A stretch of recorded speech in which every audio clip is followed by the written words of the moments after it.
L'URSIA, l'Union régionale des structures d'insertion par l'activité économique, a organisé son 4e mardi de l'IAE au Tropicatrium. C'est un cycle de rencontres que nous avons choisi d'intituler les mardis de l'IAE, les mardis de l'insertion par l'activité économique, à savoir un rendez-vous, certes, des acteurs de l'insertion par l'activité économique, mais aussi de tout Martiniquais, toutes Martiniquaises qui se sont concernés par la question de l'insertion et la question du lien que l'insertion peut créer avec la société martiniquaise pour porter sa contribution en termes de développement et de meilleure cohésion sociale. Le thème choisi pour cette réunion débat était la place du projet d'insertion dans la culture au service du développement territorial.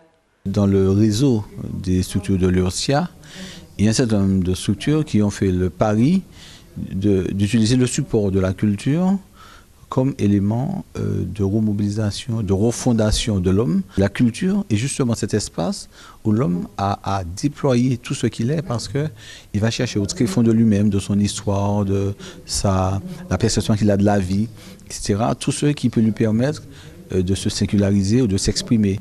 Est-ce qu'il n'y a pas là un chemin de métamorphose? Même si l'objectif final n'est pas un projet culturel, mais la culture comme substrat, comme élément de pédagogie, comme élément de valorisation de ce qu'est l'homme. Alain Héloïse, directeur de l'association de développement, d'insertion et d'initiative économique, était présent. Il a témoigné de son expérience en rapport avec le chantier d'insertion au jardin de thé et d'épices, qui place la culture comme élément de construction de l'identité et de l'humain.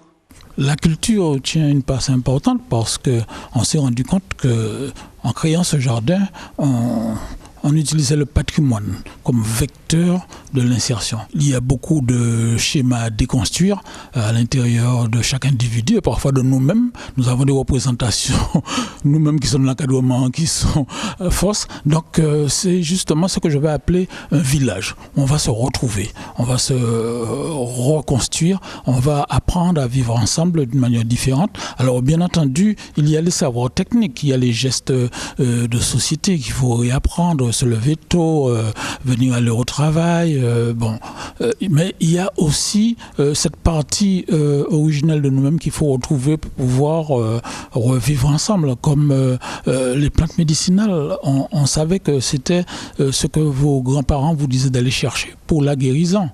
Mais aujourd'hui, il faut en avoir conscience, savoir à quoi ça a servi, mais à quoi ça va servir demain.